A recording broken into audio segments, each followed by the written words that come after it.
일단은 이제는 보안기사 그 내용인데 뭐 필기가 됐건 뭐 실기가 됐건 공부 방법 똑같고요. 그죠? 원래 동영상도 똑같아야 되는 거예요. 원래 내용이 똑같은데. 예, 근데 좀 전반적으로 좀 정리하는 거로 먼저 간단하게 좀 할게요. 뭐 시스템 보안인데 사실은 그냥 시스템 보안에서 우리가 그냥 하나 딱 하나 중요한 걸 얘기하라 그러면 그냥 권한이에요, 권한 사실 권한이에요. 그죠? 그리고 또 하나는 보안기사 시험은 약간 좀 특이한 게 있죠. 그 특이한 게 뭐냐면 범위에 없는 거를 낸다라는 거예요. 범위 없는 거. 예, 그죠? 예, 그래서 예를 들어서 뭐 그런 거 있잖아요. 뭐 블록체인 이런 것들, 그죠? 이런 것들은 사실은 원래는 이 기사의 범위는 아니라고 봐요. 근데 이제 뭐 실질적으로 나오니까, 그죠? 예, 그리고 범위를 변경을 하면서 2019년도에 변경을 하면서 어떻게 만들어 놨어요? 뭐 최신 보안 기술 뭐 이런 식으로 만들어 놨어요. 그 얘기는 이제 무슨 말이에요? 이것저것 다 내겠다. 내가 내고 싶은 거 내가 낼 테니까 이제 범위 갖고 논쟁하지 마. 예, 그 얘기인 거예요. 그렇다면 정리하는 차원에서 정보보안기사 필기와 실기 둘 다를 포함하고 있을 때 그럼 그 최신 보안 기술에 관련된 것들이 뭘까요? 그걸 여러분들이 준비하고 있어야 되잖아. 그죠? 네, 그게 뭘까요? 키사의 홈피에 지금 그게 떠 있던데요. 핀테크 교육을 하겠다. 네, 핀테크입니다. 근데 사실 크게 이슈는 아니에요. 사실 핀테크가 우리한테는. 네, 사실 핀테크가 그렇게 크게 이슈는 아닌데 아무튼 핀테크라는 블럭이 하나 있어요. 그리고 또 그 핀테크에는 이제 뭐 마찬가지인데 거의 비슷한데 그 비대면 거래 있죠. 비대면 거래가 뭐예요? 원래 계좌라는 걸 개설하려면 어떻게 해야 돼요? 은행에 가서 신원하나 확인하고 뭔가 뭐 쓰는 거 엄청 많잖아요. 이거 써서 너 맞으니까 계좌 개설해줘 이거잖아요. 이거. 근데 비대면 거래가 하나 있잖아요. 비대면 거래는 원래 뭐죠? 이제 얼굴 안 보고 하겠다 이거잖아요. 지금 신원 확인. 그러면 기존의 국민은행에 계좌를 개설했던 사람이에요. 그러면 내가 카카오뱅크인가요? 이름이? 카카오뱅크에서 계좌를 개설하고 싶어. 그러면 카카오뱅크는 지점이 없잖아요. 지점이 없으니까 비대면 거래를 해야 되는데 국민은행과 연계를 해갖고 예를 들어서 이 사람은 우리가 신원 확인한 사람이야.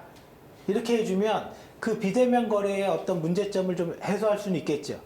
그죠? 그래서 핀테크, 비대면 거래, 그 다음에 거기에 또 나오죠. 뭐죠? 블록체인. 그죠? 블록체인 시험 문제 몇 번 나왔죠. 한 번인가 두 번, 필기에는 한 번인가 두 번 나왔던 것 같아요. 이거는 실기도 가능해요. 그러면 근데 그 문제의 답은 뭐였습니까? 그럼 시험 문제 주절주절 적혀 있으면서 답이 블록체인이었죠. 문제가 블록체인이 올라가고 블록체인에는 어떤 함수를 써갖고 뭐를 하고 있는데 이렇게 하면 완전히 얘가 다르죠. 네, 그거예요. 그거 원하는 건 그거라고요. 답이 블록체인이 아니라 블록체인이라는 건 지문에 다 줘. 지문에. 뭐, 비트코인의 피어 방식의 뭐 블록체인, 분산 인증을 통해서 이런 말을 다 써준다고요. 예, 거기에서 각 블록 간에 유니크하게 식별하기 위한 방법. 이러면 무너지죠. 그죠? 이러면. 근데 대세가 이거란 말이에요. 블록체인. 예. 뭐, 물론 이제 이건 산업의 대세라고 보지는 않고. 그래서 블록체인 뭐, 투자 계획도 정부가 발표했어요. 매년 얼마씩 어떻게 하겠다. 키우겠다. 인력 어떻게 키우고 하겠다. 그 다음에 또 뭐가 있을까요? 이런 쪽에 관련 최신 보안. 해킹 사고 말고요. 해킹 사고 말고. 네, 최신 보안 뭐가 있죠? 뭐가 있죠? 이거 말고. 그 다음에 뭐 우리 아마 제1회 정보보안기사 실기에 나왔던 것 같은데 1회 같아요. SIEM이라고 나왔죠. 이 SIEM이라는 게 뭐 별거 없고 그냥 저기 모니터링 하는데 옛날에 모니터링 하는 솔루션이 뭐냐면 ESM이에요. 그냥 서버들 다 CPU 상태 뭐 이런 거 있죠. 그 다음 네트워크 트래픽, 그 다음에 뭐 공격 뭐 이런 것까지 종합해서 모니터링 했는데 그 모니터링을 하다 보니까 문제가 있는 게 뭐냐면 로그 파일이라는 거는 엄청나게 많이 쌓이잖아요. 근데 이거를 당연히 로그 파일은 거래가 끝나면 원래는 필요 없는 파일이 로그 파일이에요. 거래가 끝나면. 그죠? 거래가 끝나면 필요가 없어요. 그리고 파일의 양을 그냥 거래를 영어로 하면 뭐예요? 트랜잭션 파일이랑, 그죠? 예, 거래 파일이랑 로그 파일을 비교하면 로그 파일이 훨씬 더 커. 근데 이 로그 파일이 문제가 뭐예요? 가치가 생긴 거야. 왜 가치가 생겼어요? 가치 간단해요. 증권회사에서는요, 트레이더가 있는데, 어제 장의 거래 내역의 로그 파일이 있어서 그걸 읽은 다음에 네트워크에 그대로 뿌릴 수만 있다면 매매를 재현할 수 있죠. 장을. 어제 하루 동안에 실제 일어난 모든 장을. 그럼 내가, 야, 이때 매수하고 이때 매도하면, 내가 이렇게 벌었을 텐데, 이걸 모델을 뭔가 찾을 수 있죠. 그러니까 로그 파일의 가치가 굉장히 큰 거예요. 우리가 봤을 때는 이제 보안의 뭐 책임 추적사 이렇게 얘기하지만, 그거는 2차적인 문제고, 뭔가 모델을 찾을 수 있는 가치가 있는 거예요. 그래서 우리가 이제 여기에서 나오는 게 뭐냐면, 그럼 로그 파일을 지우지 말자. 그러려면 스토리지가 엄청 커야 되잖아요. 디스크가. 그죠? 디스크가 엄청 커야 되잖아요. 그리고 또 하나는 이 로그 파일은 일반 데이터 파일과 다르게 저장할 때 심플하게 저장해. 아주 그냥 뭐 데이터를 자른다거나 이런 거 안 하고 그냥 퉁으로. 왜? 빨리 쓰고 버릴 거니까. 원래 목적이 그거니까. 그죠? 근데 이거를 어떻게? 그냥 그대로 저장하면서 쌓아두자. 나오죠? 그게 빅데이터예요. 그게. 우리한테는. 보안에선. 그거를 한 게 SIEM이에요. 이해되죠? 그래서 이게 정부의 사업을 보면 되는데 2017년 한국교육학술정부의 통합보안관제 시스템 빅데이터 기반으로 다 바꿨어. 다 바꿨어요. 이름은 보안이 아니에요. 장구적으로 정부 사업 이름. 그 다음에 18년도에 또 저것도 했죠. 어디더라?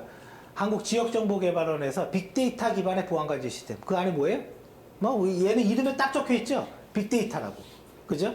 그거를 업체에서 말하면 SIEM이고요. 업체 솔루션으로 안 합니다. 자체 개발하지. 그건 업체 솔루션으로 안 해요. 그 시장이 엄청 커가고 있는 거예요, 지금은. 그죠? 그래서 SIEM 관련된 거. 자, 그 다음에 그럼 이제 그 얘기가 이제 빅데이터다 그런 얘기입니다. 그죠? 그리고 올해부터 바꾼 게 있다라고 그랬죠, 아까? 고객 데이터를 그냥 그 고객 데이터를 어려운 말로 하면 원장이라고 그래요. 원장을 갖다가 외부 기관에 위탁하는 거를 허용해 줬어요. 외부 기관에 위탁한다. 그게 뭡니까? 클라우드죠. 그럼 기존엔 클라우드가 없었냐? 있었지. LG CNS 일할 때는 프라이빗 클라우드라 해서 자기네 직원들만 들어가는 사이트에 들어가서 회사 일을 합니다. 그거는 제한된 사용자가 인터넷을 통해서 접근할 수도 있어요. 근데 그게 우리한테 공개되어 있지는 않죠. 그죠? 우리한테 공개되어 있지는 않죠. 그래서 프라이빗 클라우드는 우리한테 큰 이슈가 없습니다, 사실은. 왜냐면 자체적으로 지네들이 만들고 그냥 쓰는 거에 불과하기 때문에 프라이빗은 우리한테는 관련이 없는데 이제 뭐를 바꿨어요? 퍼블릭 클라우드로 바뀌고 있는 거죠. 인터넷 통해서. 이제 대국민, 국민 서비스 다 해. 그죠? 그래서 그러려면은 개인정보 중에 가장 가치가 있는 게 뭐예요? 주민등록번호 필요 없어요. 사실. 생각해봐. 생각보다 쓸 게 없어요. 주민등록번호 여러분 플레이어 안다고 해서 어디 인증하고 그럴 때 주민등록번호만 맞으면 다 해주는 데가 있나요? 거의 없어요. 뭐 핸드폰으로도 날라오든가 뭐 부가적인 게 더 붙어 있죠. 그러니까 생각보다 제가 볼 때는 별 필요가 없어요. 주민등록번호가. 근데 이거 필요하죠. 이 사람 메일 주소 알아. 근데 이 사람이 내일이 대출 만기야. 이 사람 재정 상태가 되게 안 좋아요. 그러면 어떻게 해요? 이게 뭐가 하냐면 돈하고 사람 아플 때 이 사람 내일 모레 죽을지도 몰라. 몸이 아파서. 그러면 뭐예요? 지푸라기도 작죠. 이게 진짜 개인정보지. 그죠? 이거보다 가치 있는 게 뭐가 있습니까? 아픈 사람한테 이 약 먹으면 납니다. 1,000만 원짜리. 안 사겠어요? 거짓말인지 알면서 사는 거예요. 이해되잖아요. 그죠? 이해되죠? 그게 진정한 개인정보예요. 근데 그런 정보를 많이 갖고 있는 데가 사실은 두 군데죠. 하나가 어디죠? 금융권, 거래정보. 그죠? 금융권. 그 다음에 어디예요? 의료기관. 맞죠? 의료기관에 엄청 많죠. 의료기관이 ISMS-P 의무인증 대상자인데 그 중에서 ISMS 인증 대상자인 건데 키사의 사이트나 교육 커리컬럼을 자세히 봐보세요. 올해부터 뭐가 바뀌었어요? 의료기관 교육이 들어옵니다. 의료기관이. 이해돼요? 그죠? 의료기관이 왜 들어오는지 알겠어요? 의료기관 교육이 들어오고요. 애트리가 올해부터 시작을 했는데, 의료기관을 관리하는 데가 어디더라? 의료기납부? 식약청인가? 맞나? 하여튼 의료기관을 이렇게 관리하는 기계. 기관이 아니라. 이 기기를 관리하는 데가 있어요. 근데 얘네들은 전문가는 아니에요. 그러니까 뭐 CT 이런 거 살 때. 그래, 애트리가 뭘 했냐? 지금 5개년도 사업으로 이 의료기기에 대해서 정보 보안을 어떻게 해야 되냐? 그 과제가 시작을 했어요. 그게 4월에 시작해요. 4월에. 정확히 말하면. 4월에 시작하고, 그거에 지정된 기관이 어디냐? 건국대학병원이에요. 건대병원이에요. 건대병원 니네서 한번 좀 해봐. 보안 쪽에 뭐 문제가 있는지 한번 점검을 해봐. 이게 시작해서 3개년도인가? 3개년도 사업일 거예요. 그래서 3년 뒤에 의료기기에 대한 보안 가이드라인을 만들겠다 이거야. 현실적인 걸. 그리고 그거에 대해 보호대책도 수립하겠다. 그리고 복지부가 작년부터 의료기관의 의료업체라는 말이 좀 이상한데, 상급종합병원, 그죠? 상급종합병원을 어떻게든 컨택하려고 합니다. 왜? 의료기관 통합보안관제 시스템 만들고 싶은 거거든, 거기. 한 세트로. 어떻게? 클라우드로. 네, 클라우드로요. 이해되죠? 이게 움직이고 있는 거예요. 그러니까, 여러분들 시험에 이런 거예요. 왜 시험에 블록체인이 왜 뜬금없이 나왔지?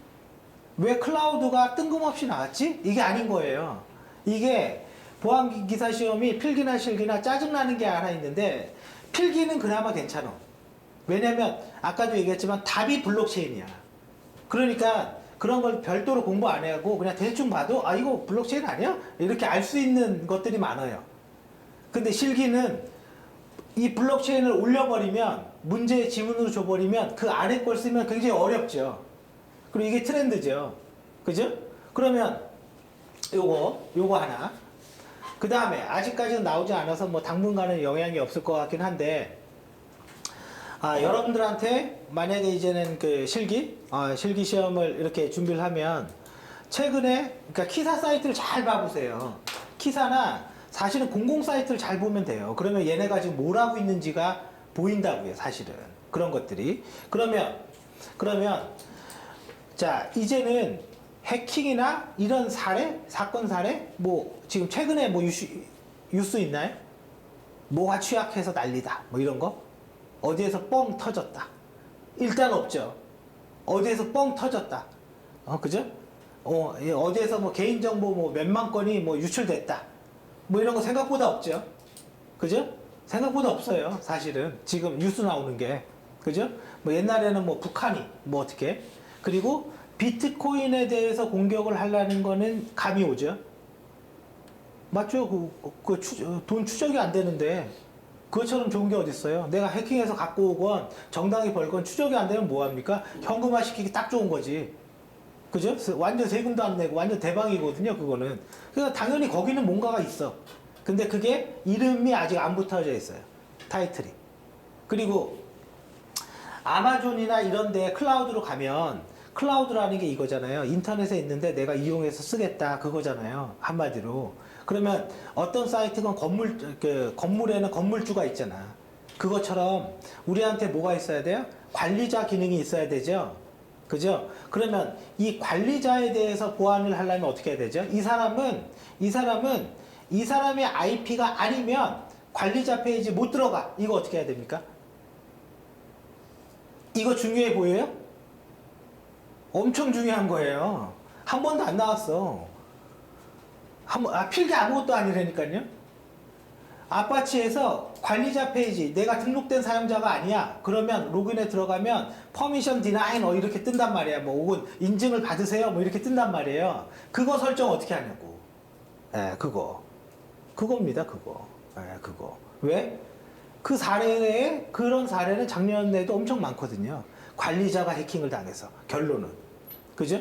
그게 제가 동영상으로 찍어놨죠? 그게 키사의 자료로 치면 홈페이지 취약점 점검 가이드예요. 홈페이지 개발 취약점. 거기에 있어. 거기 아파치에서 어떤 설정 파일을 어떻게 고치고 거기에 다 있어요. 그러면 방화벽에서는 어떻게 하죠? 특정 IP나 URL을 막을 수 있겠죠.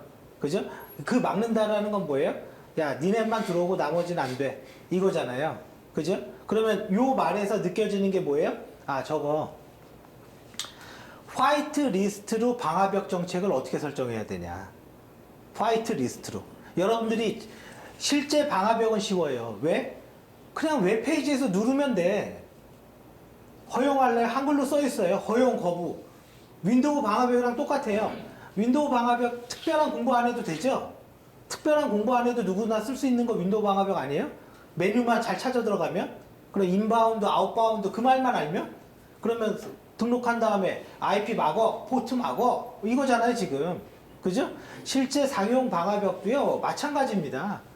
서버 들어가서 대단한 설정하지 않을 거면 일반 방화벽 사용자는 웹페이지 들어가서 버튼 누르면 끝나는 거예요 일이. 그러면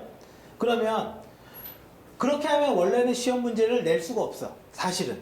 왜? 화면을 캡처해서 주면 어떻게 돼요? 그 글만 다 보면 사용법을 아니까. 그죠? 이거를 잘못 준 게 하나 있었죠. 이게 필기시험인지 실기시험인지 모르겠는데 탐지된 화면에 어떤 제품을 딱 줬어요. 다음에 솔루션이 뭐냐? 거기에 뭐라고 적혀 있냐면 세션 절단 한글로. 그럼 뭐예요? 절단하는 거 보완하면서 공부하는 거? 건드리는 거 뭐죠? IPS죠, IPS. 그걸 틀릴 수가 있나? 그냥 문제만 되게 어렵게 보인 거야. 괜히 화면 있고 이러니까. 그죠? 그러니까 그렇게는 못 준다고요. 그럼 답이 명확하니까. 그러면 뭐 해야 돼요? 아, IP 테이블즈와 스노트는 항상 나오죠. 어떻게 됐든. 이 커맨드만큼은 잡고 가야죠. IP 테이블즈로 예를 들어서 방화벽을 화이트 리스트로 설정하는 방법. 그죠? 화이트 리스트로 설정하니까 정책을 다 드랍해야 되는 거죠. 니네는 아무도 연결 못해. 그 다음에 어떻게 해요? 이 IP는 허용해. 너는 퍼밋. 이거잖아요. 화이트 리스트라는 게. 왜? 블랙 리스트를 설정하세요는 나올 리가 없는 거야. 맞죠? 그 반대는. 그리고 화이트 리스트를 설정하면 당연히 블랙 리스트 설정할 수 있는 거예요. 거꾸로 하면 되는 거니까. 그죠? 그러니까 문제가 안 돼요. 그러면 IP 테이블즈와 스노트는 제가 별 얘기는 안 했는데 이거는 반드시 잡고 가야 되는 거예요. 반드시. 그래서 여러분들이 시험을 볼 때 필기나 실기나 이 문제로는 떨어지면 안 되는 거예요. 이 문제들은.